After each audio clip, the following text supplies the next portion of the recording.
नमो बुद्धाय। दोस्तों दोस्तों आपके सामने उपस्थित हूं फिर से एक भूले बिसरे बहुजन नायक की बारे में दो शब्द लेकर के। और इस नायक का नाम मैं बताऊंगा आपको, लेकिन उससे पहले बता दूं, उत्तर भारत में शायद कम ही लोग इनके नाम से परिचित हैं। हालांकि ये दक्षिण भारत में बहुत बड़ा नाम है। रूढ़िवादी इनसे बहुत अधिक डरते थे। इनके साहित्य को जलाया गया। इनकी लिखी हुई एक पुस्तक थी सच्ची रामायण। दोस्तों जैसा कि विदित है, रामायण को विभिन्न भाषाओं में लगभग 200 रामायणें लिखी गई। इनका बहुत अधिक विरोध किया, लेकिन वो विरोध चल न सका। सच्ची रामायण पुस्तक पर रोक लगाने के लिए प्रयास किया, उसको जलाया गया, लेकिन सुप्रीम कोर्ट तक बात पहुंची और सुप्रीम कोर्ट ने परमिशन दी इस किताब को, इस पुस्तक को पब्लिश करने की। तब ये पुस्तक पब्लिश हो सकी। तो ऐसे बहुजन नायक जो चरवाहा समाज से आते हैं, लेकिन क्या हमारे उत्तर भारत का चरवाहा समाज इनके नाम को भी जानता है?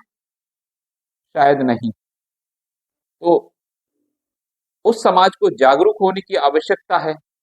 बल्कि बहुजन नायक तो बहुजन नायक होता है, वो पूरे बहुजन समुदाय का नायक होता है, चाहे वो किसी भी समुदाय से आए।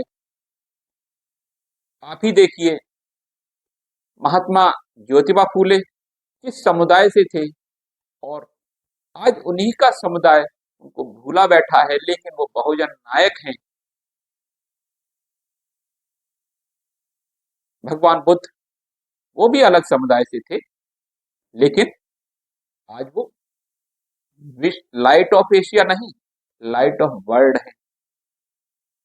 तो दोस्तों आज का वीडियो शुरू करता हूं और आपको ले चलता हूं उस बहुजन नायक के बारे में दो शब्दों पर। वीडियो अच्छा लगे तो लाइक कीजिएगा, चैनल को सब्सक्राइब कीजिए दोस्तों, और शेयर भी कीजिए। दोस्तों उस बहुजन नायक का नाम है रामास्वामी ईवी पेरियार, और इनकी पुण्यतिथि है 24 दिसंबर को। रामा तमिलनाडु के लोग प्रतिष्ठित समाज सुधारक को श्रद्धांजलि देने के लिए एकत्रित होते हैं। यह उनके लिए न केवल शोक का दिन होता है 24 दिसंबर, बल्कि पेरियार की विरासत के स्थायी प्रभाव पर चिंतन का भी एक दिन माना जाता है।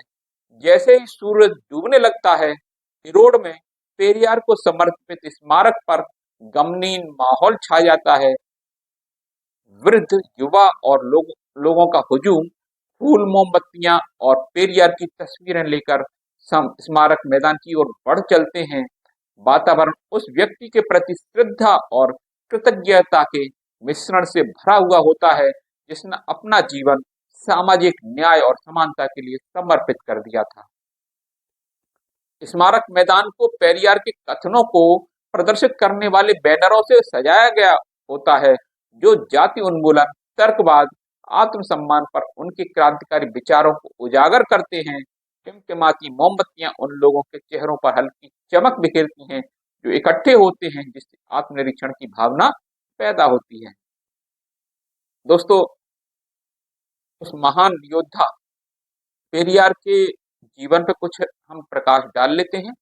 पेरियार ईवी रामास्वामी, जिन्हें आमतौर पर पेरियार के नाम से जाना जाता है, एक प्रमुख समाज सुधारक, राजनीतिज्ञ और भारतीय राज्य तमिलनाडु में आत्मसम्मान आंदोलन और द्रविड़ मुन्नेत्र कड़गम के संस्थापक थे। यहाँ पेरियार के जीवन और योगदान के कुछ विशेष पहलू पर हम प्रकाश डालते हैं। पहला, जाति विरोधी सक्रियता थी उनके अंदर। पेरियार जाति व्यवस्था के घोर आलोचक थे और उन्होंने अपना जीवन इसके उन्मूलन के लिए समर्पित कर दिया। उन्होंने सामाजिक समानता की वकालत की और जाति आधारित भेदभाव और अस्पृश्यता को खत्म करने के दिशा में बहुत अधिक काम किया। आत्मसम्मान आंदोलन उन्होंने चलाया। पे- पेरियार ने आत्मसम्मान आंदोलन की शुरुआत की, जिसका उद्देश्य समाज के उत्पीड़न और हाशिए पर रहने वाले वर्गों के बीच सम्मान और आत्मसम्मान की भावना पैदा करना था। इस आंदोलन ने सामाजिक असमानताओं, धार्मिक रूढ़िवादिता और ब्राह्मणवादी आधिपत्य को चुनौती देने का प्रयास किया। वो नास्तिक थे। पेरियार बुद्धिवाद और नास्तिकता के प्रबल समर्थक थे। उन्होंने धार्मिक प्रथाओं और अंधविश्वासों पर सवाल उठाए और लोगों को तर्क और वैज्ञानिक सोच अपनाने के लिए प्रोत्साहित किया। उनके प्रयासों ने तमिलनाडु में तर्कवादी और नास्तिक आंदोलन के विकास में योगदान दिया। उनकी पहचान द्रविड़ की थी।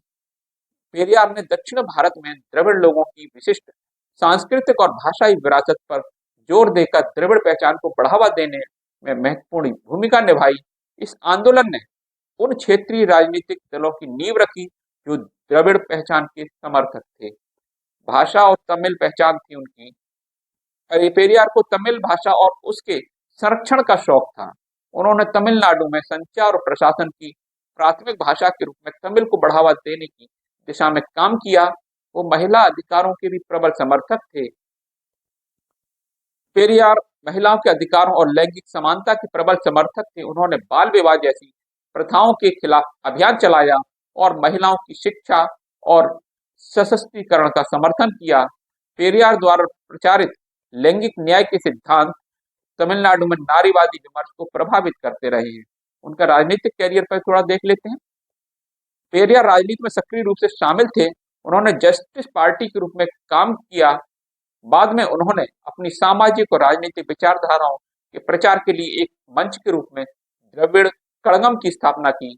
हालांकि वह राज्य के मुखिया नहीं थे, लेकिन उनका प्रभाव काफी था, जिसने तमिलनाडु के राजनीतिक परिदृश्य को आकार दिया। वो मूर्ति के विरोधी थे। पेरियार अपनी मूर्ति भंजक दृष्टिकोण के लिए जाने जाते थे। उन्होंने मूर्तियों, मंदिरों और प्रतीकों को हटाने की वकालत की, जिन्हें वे जाति आधारित और भेदभावपूर्ण प्रथा मानते थे। यह मूर्ति भंजक रुख पारंपरिक सामाजिक मानदंडों से एक क्रांतिकारी विचलन था। अंधविश्वासों का उन्मूलन में उन्होंने बहुत काम किया। पेरियार ने अंधविश्वासों और प्रथाओं को मिटाने के लिए समर्पित प्रयास किए। उनका मानना था कि ऐसी मान्यताएं सामाजिक प्रगति और तर्क संगत सोच में बाधाएं हैं। उन विरासत और निरंतर प्रभाव उनका बढ़ता चला गया। पेरियार के विचार तमिलनाडु में सामाजिक और राजनीतिक प्रवचन को प्रभावित करते हैं। द्रविड़ आंदोलन और इसकी राजनीतिक शाखाएं जैसे कि डीएमके, एआईएडीएमके को उनके सिद्धांतों द्वारा आकार दिया गया है।